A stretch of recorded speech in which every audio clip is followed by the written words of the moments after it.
नमस्कार, आप देख रहे हैं एसपीएन 9 न्यूज और मैं हूं आपके साथ मनीष कुमार सैनी।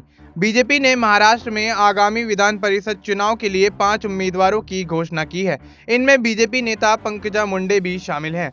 लोकसभा चुनाव में हार के बाद बीजेपी ने एक बार फिर पंकजा मुंडे पर भरोसा जताया है।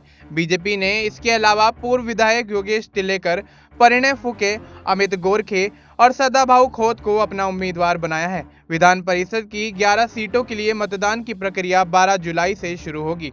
डिप्टी सीएम फडणवीस ने कहा, केंद्र इस बात से खुश है कि पंकजा मुंडे को विधान परिषद का उम्मीदवार घोषित किया गया है। हम सभी का आग्रह था कि पंकजा ताई को विधान परिषद में जगह मिलनी चाहिए। इसे बीजेपी केंद्रीय समिति ने स्वीकार कर लिया है। उप मुख्यमंत्री देवेंद्र फडणवीस ने प्रतिक्रिया देते हुए कहा कि मैं इसके लिए भारतीय जनता पार्टी का आभारी हूं। विधान परिषद चुनाव के मद्देनजर महाराष्ट्र बीजेपी की ओर से केंद्रीय नेतृत्व की मंजूरी के लिए 11 नामों की सूची भेजी गई थी। इस बीच लोकसभा चुनाव में मिली करारी हार के बाद बीजेपी फूंक फूंक कर कदम रख रही है। आगामी राजनीतिक समीकरणों को ध्यान में रखते हुए 5 उम्मीदवारों की घोषणा की गई है। इसमें बीजेपी की राष्ट्रीय महासचिव पंकजा मुंडे 2019 में राज्य विधानसभा चुनाव में हार गई थी और हाल ही में हुए लोकसभा चुनाव में भी उनको बीड से एनसीपी के बजरंग सोनवड़े से करारी हार मिली थी।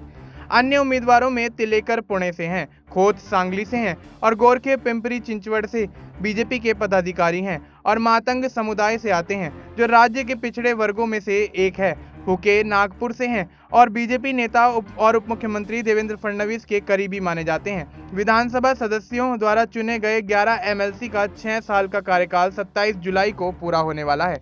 अब देखना यह होगा कि क्या कुछ रणनीति भारतीय जनता पार्टी के विरुद्ध कांग्रेस बनाती हुई नजर आती है और क्या कुछ परिणाम इन चुनावों के बाद देखने को मिल सकते हैं। क्या विधान परिषद में भारतीय जनता पार्टी विजयी होगी या फिर कांग्रेस अपनी जीत का परचम लहराती हुई नजर आएगी।